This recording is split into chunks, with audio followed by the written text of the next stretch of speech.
long have you lived here? Is my least favourite question.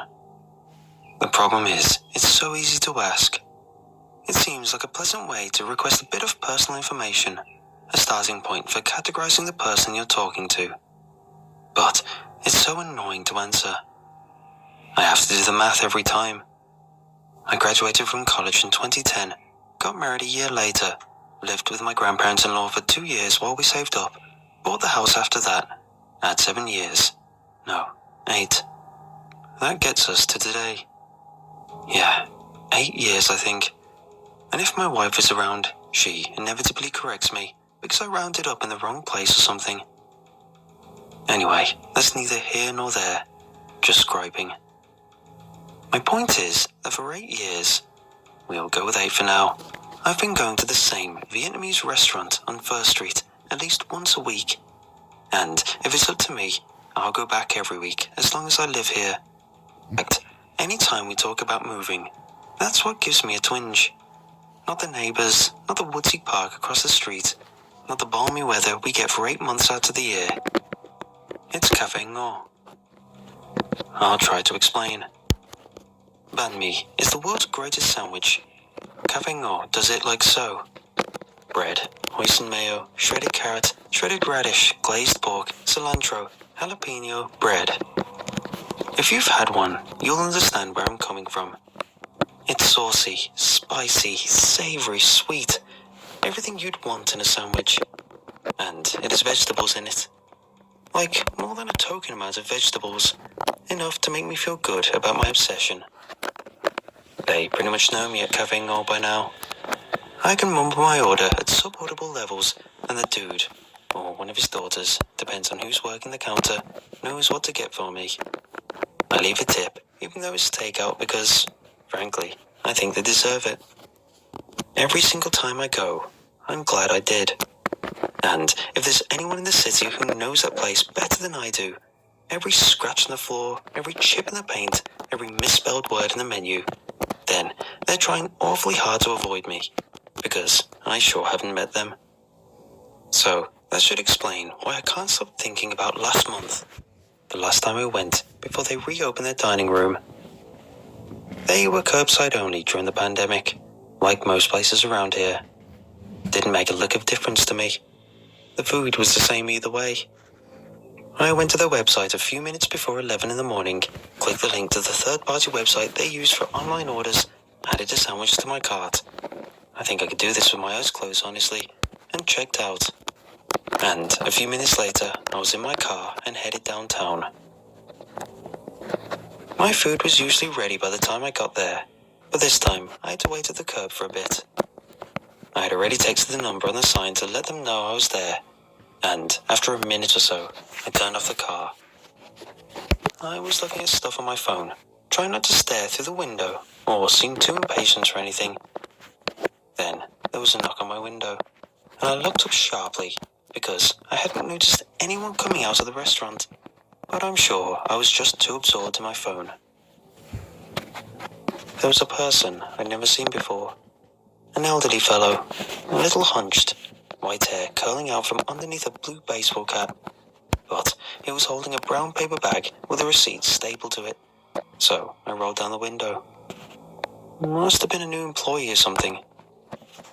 "You here for..." He trailed off and held up the bag questioningly. "Yep, here you go." And that was it.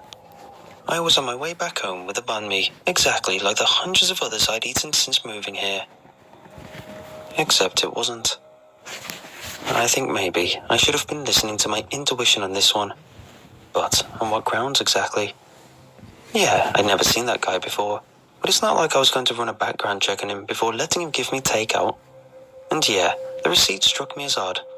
Like, maybe it was a different shape than normal. Wider or something. Again, nothing I was going to freak out about. But even when my anxiety meds are working, sometimes all it takes is a few little things to make me feel unsettled. And that's definitely how I felt. I was ready to forget all of that when I got back to my desk. For the next few minutes, it would be just me, a glorious sandwich, and maybe a couple of work emails. I opened the bag and pulled out the long styrofoam box the banh mi always came in. This was my favourite part. That first wave of scents. Meaty, herby, vegetable. The first bite, the perfect blend of flavours. It was always as good as I remembered.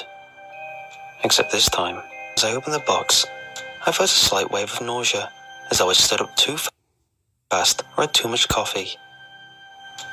And this sounds crazy, but I could swear the box was empty for a split second. I mean, I looked, and there was my sandwich, exactly the way I expected it. But I'm almost sure it hadn't been there before, like it had materialised out of thin air after I opened the box. Again, it sounds crazy. I'm sure that's not what happened. Weird things happen all the time, and usually have a totally reasonable explanation, and our brains don't work perfectly, so sometimes we see things that aren't there. Trust me, I understand all of this. I've read books about it. That didn't stop me from feeling weird as hell about the whole thing. I lifted the sandwich out of the box a few times, but just couldn't bring myself to eat it. So I let out a deep sigh, closed the box back up, and put it in the fridge.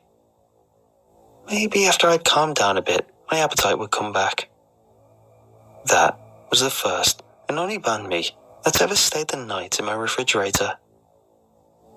The next morning, I just convinced myself that it was a normal sandwich and my brain had been psyching me out. I pulled it out and was about to dig in when the doorbell rang. It was Pastor Adeline. She'd been trying to get me to join a congregation ever since I'd moved in. I had nothing against church folks myself, but I hadn't been to church in a long time and wasn't really interested in going back. Plus, I knew I wouldn't agree with a lot of the stuff she preached. But she was friendly to me, and I tried to be friendly back. She had a lot of influence in the neighbourhood, and I wasn't looking for drama. "Hey, Addie," I said. "Hi there. I've been making visits today. Mind if I come in?" "Sure, I've got a minute." I stood aside and let her into the front room. "Can I get you a glass of water?" "That'd be lovely. An old lady like myself has to stay hydrated, you know." I made a show of rolling my eyes. If you want anyone to believe you're old, you'll have to start acting like it. I wasn't kidding either. She practically bounded into the kitchen after me. I motioned for her to sit down as I fetched the glass and filled it. "Thanks, friend." She took a long sip and her eye fell on the banh mi, cradled in its box, still practically untouched. "Oh, my favourite. You like Cavignon? It's my favourite too." She squinted. Must have mistaken that for something else. I don't think I've ever been to Cavignon. You ought to go sometime. It's good. I'll keep that in mind. She took another sip. "Can I ask you a personal question?" There it was, the awkward portion of today's events. I nodded. "When was the last time you prayed?" I thought back. Probably not since high school. You ever thought about trying it again? I made a non-committal noise. Once or twice. At this point, I've probably forgotten how. "Why don't you come to church sometime? Let us show you the ropes." I sighed. "It's like I've already told you, Addie. I respect what you're doing, but I don't think I can go to your church. I just sit there the whole time thinking about my parents. I know they wouldn't be welcome there." She nodded slowly. "I understand. Just letting you know that our door's always open." We exchanged a couple more pleasantries, and then she stood up to leave. She eyed my takeout box once more. "That sure looks delicious. Mind if I take it home?" I was sure she was joking. I laughed. She laughed too. Then she grabbed the box and ran. I was absolutely gobsmacked. Her pastor was stealing my food. She would have gotten away with it too. But then I heard a crash from the front room. I ran in to find Pastor Adeline sprawled on the floor, my takeout box inches from her hand. It genuinely looked as though she had run straight into the door. "Are you okay?"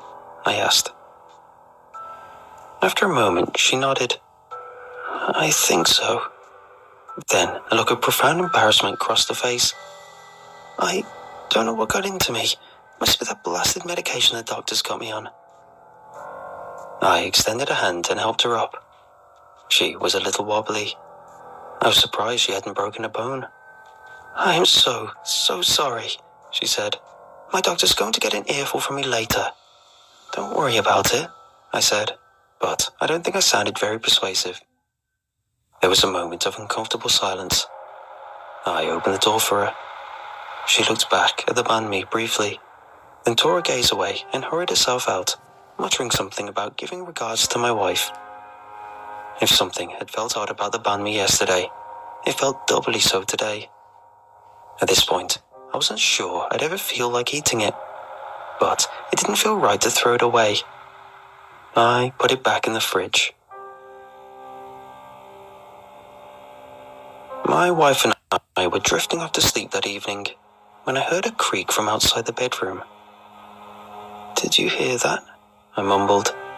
Yeah, probably nothing.